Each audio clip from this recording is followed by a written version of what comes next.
Oke, assalamualaikum warahmatullahi wabarakatuh. Tetap semangat, selamat malam. Berjumpa kembali dengan Mas Bro Tegal. Pokoknya dengan semangat, dengan gigih, selalu update tentang kripto, terutama PP ya.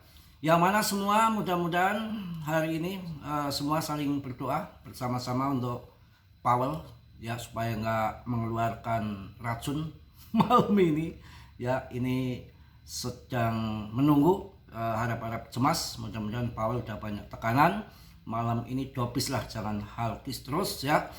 Semua menunggu, juga tidak ada yang tidak menunggu, jadi semua menunggu pidato Powell malam ini ya.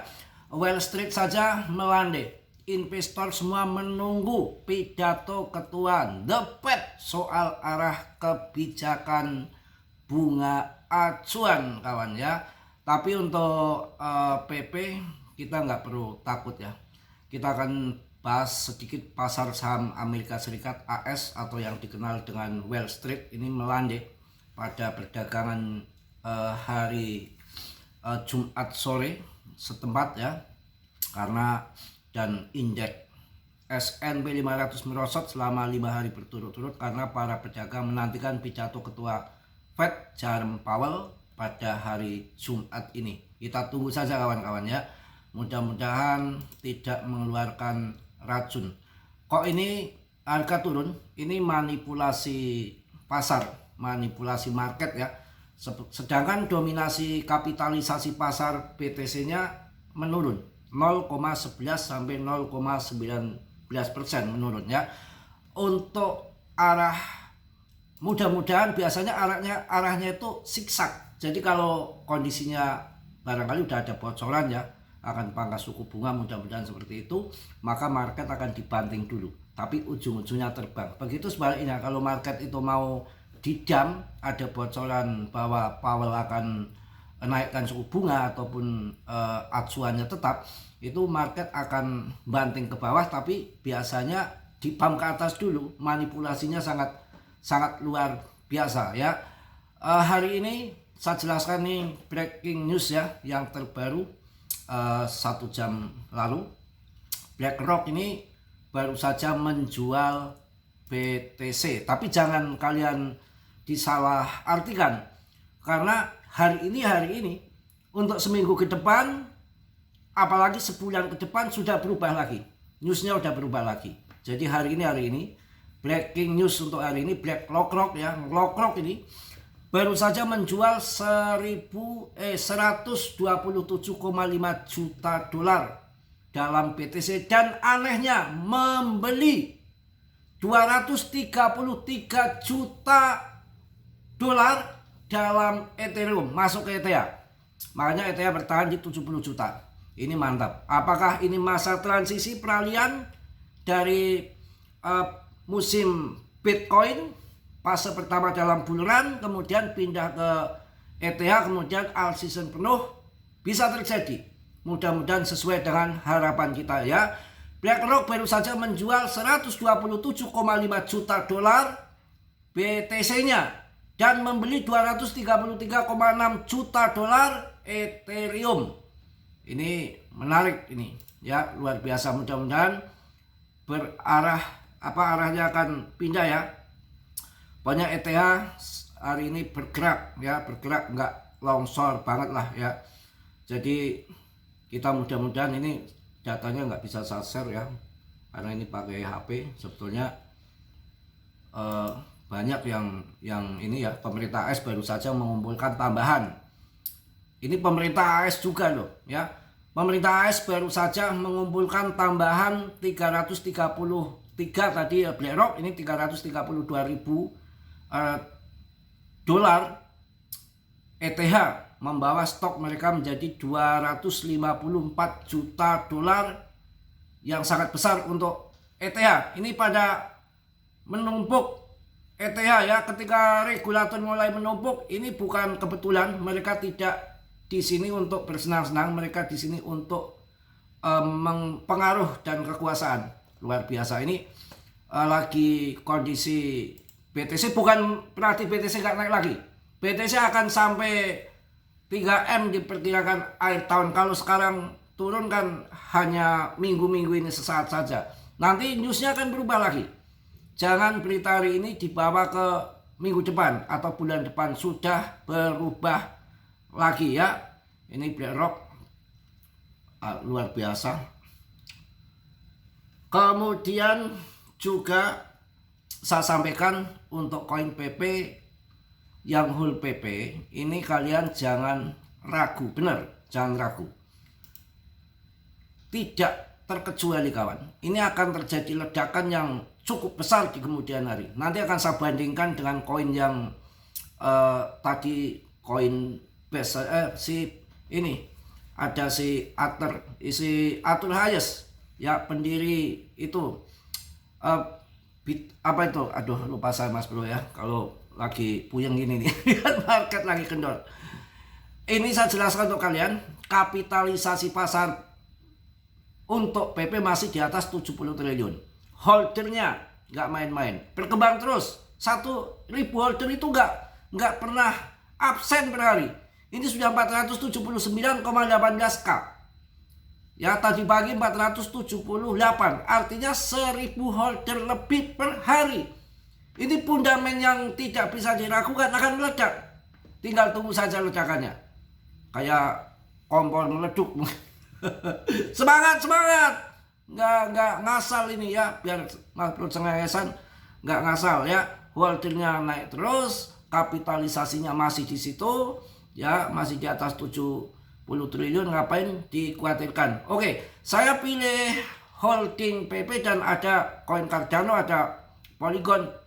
Polygon itu koin India, tapi tidak semua koin India bagus. Karena apa? Kita lihat sejarah histori Cosmos itu bagus. Ya, Cosmos tuh punya India punya, cerdas-cerdas juga anak-anak di sana. Kemudian waktu tahun 2021 pumpnya gila-gilaan. Ketika bull market dia nggak main-main. Ini juga nanti saya rasakan masuk juga di Polygon, punya India punya juga. Oke, akan saya kasih koin yang tadi menjadi jebakan, jadi kontroversi. Makanya saya pilih jangan remehkan PP loh. Dari holdernya, dari kapitalisasi ini. Kemarin saya bahas di video loh. Ada koin baru, kalau di Indo itu artis besar gitulah.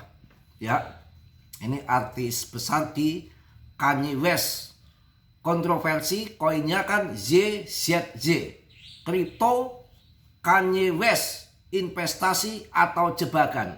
Kemarin baru saya infokan, hati-hati ada koin baru, tapi saya cek di CMC begitu muncul ada 3. Kacau kan, ada yang naik, ada yang turun, ada yang longsor koin ini.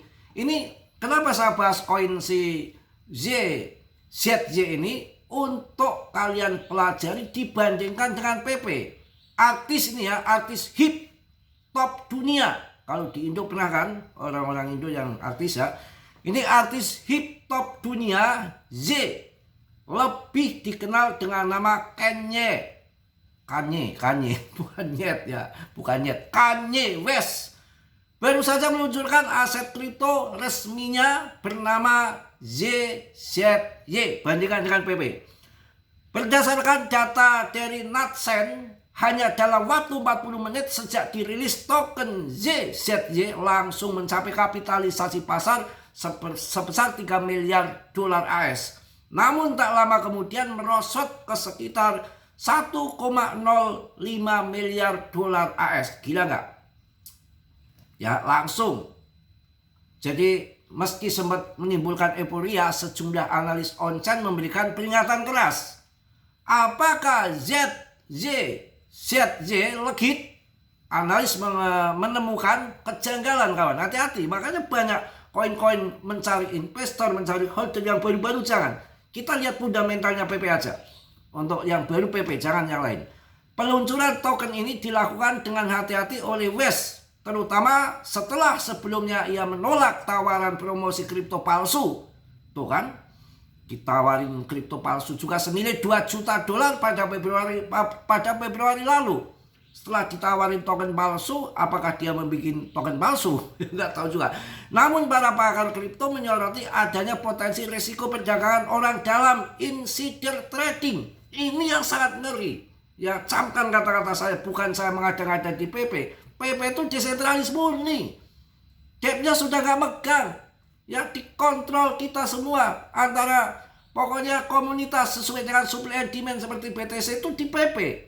Ini coba koin punya artis besar dunia ZCZ itu koinnya masih dikontrol insider trading. Jadi kripto ini menyoroti adanya potensi risiko perdagangan orang dalam, ini bahaya. Bahkan si Arthur Hayes, salah satu pendiri BitMEX, ya, Arthur Hayes ini pendiri BitMEX, dikabarkan sempat membeli token tersebut sebagai investasi jangka pendek. Meski begitu pandangannya cepat berubah. Ia kemudian mengkritik keras token ZZY. Tuh, dalam hitungan menit itu. Ahli Coinbase verifikasi dugaan insider trading di ZZY. Ini Coinbase saja, para ahli di Coinbase verifikasi dugaan insider trading di ZZY. Direktur Coinbase Conor Gregson mengungkapkan bahwa 94% pasokan token ZZY dikuasai oleh pihak dalam insider. Ngeri kawan. Ini untuk perhatian kita. Kenapa saya masih jagokan PP? Ya mantap, sudah beredar semua koinnya. Masalah turun-turun memang nunggu kebijakan Powell semua investor saja. Tapi market cap-nya masih gede, masih percaya investor di situ. Tiap hari holder investor masuk terus. Masalah longsor turun kendor kayak Martin ini bodoh amat, sikat lagi saya sih gitu. Ya, Direktur Coinbase Conor Gregson mengungkapkan bahwa 90% pasokan token ZZY dikuasai oleh pihak dalam. Bahkan pada awalnya satu dompet multisig mengontrol 87% token sebelum kemudian dialihkan ke beberapa dompet lain. Wah, ngeri. Hati-hati kawan, ini bahaya, banyak penipuan. Reaksi campuran dari para trader, peluncuran ZZY menunjukkan hasil yang beragam bagi para trader. Ada yang untung besar, misalnya seorang trader, ada yang terjungkal banyak banget ya. Aduh kacau, ini di jaringan Sol ya, gawat dah ya. Tidak semua bernasib baik. Seorang pengguna salah satu membeli kontrak yang keliru dengan kehilangan sekitar 710 ribu US dollar. Wow, sebagian kerugian tersebut berhasil ditutupi dengan membeli kontrak yang besar untuk koin-koin lain. Jangan, hati-hati ya. Itu salah satu, hanya saya membahas kemarin kan sempat bikin video ada koin baru ZZY. Setelah saya cek kok janggal, langsung muncul tokennya banyak banget. Hati-hati, ini penipuan juga kalau begini modelnya ya. Terus ini juga si Mantra akan mengalih ke ETH ini. Apa akan mencari korban di Ethereum? Gak tahu loh, saya bercanda. Pokoknya hati-hati aja lah ya. Kita harus cari koin-koin yang jelas-jelas saja, jangan sampai yang ruwet ya, yang ruwet jangan ya. Mending beli BNB, Ethereum akan 100 juta lebih ya. Kemarin OKB dikasih yang murah mahal-mahal, nggak mau. Dari zaman BNB harga 3 juta itu saya udah keluar BNB hidup, BNB nggak maunya please hidup BB2G murah, cuan 0,5 jadi miliarder dari Hong Kong. Ya itu ya, ini saya bandingkan untuk pengalaman kalian, walaupun yang saya sampaikan ini sedikit seleneh, akan tetapi itu tadi, jangan melihat hipnya. Ini artis dunia ya. Ini namanya aja si Kanye ya. Ini biasa dipanggil si Z ya. Makanya koinnya aja dipanggil Y biasanya ya. Ini artis hip top dunia namanya Z, bisa dikenal ya, Kanye West namanya aslinya. Dipanggilnya si, makanya koinnya koin ZZY itu loh. Orang Tegal kalau ngomong ZZY susah. Ya, aduh, lidah terlalu tebel begini ya. Tebel mana sama pantat raja Mas Bro, nggak tahu. Kok larinya ke situ. Ya itu aja mungkin yang saya sampaikan di malam itu. Malam ini tetap semangat, tetap yakin ya. Mudah-mudahan nanti Powell Dan ya mudah-mudahan nggak beracun nih. Aduh, mantep kalau nggak beracun. Tapi saya masih percaya dengan PP ini turun 0,11 sampai 0,19 BTC Dominion kok PP-nya longsor ya. Ini kan artinya kan manipulasi market saja. Ya, mungkin itu aja. Tetap semangat, tetap yakin. Itu untuk perbandingan tadi ya. Tadi BlackRock sudah mengalihkan BTC ke ETH, tapi bukan berarti untuk news ini untuk sebulan ke depan udah berubah lagi, seminggu pun udah berubah. Mungkin itu aja. Tetap semangat, tetap yakin. Mas Bro mohon maaf yang sebesar-besarnya belum memberikan cuan. Mudah-mudahan September ini terjadi ledakan sampai akhir tahun kita cuan semua. Nanti di grup kasihan yang orang-orang ibaratnya kan kita banyak juga faktor ekonomi nggak mampu holding jangka panjang. Nanti setelah cuan PP mulai akhir tahun kita akan main trade bareng-bareng. Nanti akan saya pandu trading gratis di dalam grup ya. Mungkin itu yang saya sampaikan di malam hari ini. Mohon maaf yang sebesar-besarnya. Mungkin banyak salah, banyak dosa Mas Bro, karena manusia biasa seperti Anda nggak sempurna. Yang sempurna hanya milik Allah Subhanahu wa Ta'ala. Yang positif kalian ambil, yang buruk kalian tendang. Tetap gior, risiko masing-masing dalam bermain kripto berisiko tinggi. Hati-hati dalam bermain kripto. Hati-hati dalam milih koin. Jangan euforia, jangan FOMOan. Lihat fundamentalnya, holdernya, kapitalisasinya, project-projectnya. Udah beredar semua enggak? Koinnya, depth-nya megang berapa? Koin berapa persen? Kalau depth megang di atas 10% kategori berbahaya. Yang sehat depth-nya untuk pemasaran, untuk ini itu, bla bla bla, 7% saja. Lebih dari itu berbahaya. Oke, yang belum subscribe kiranya sudilah untuk subscribe. Yang sudah Mas Bro ucapkan banyak-banyak terima kasih. Salam dari Tegal Mas Bro. Wassalamualaikum warahmatullahi wabarakatuh. Jos, nunggu Pawel kawan.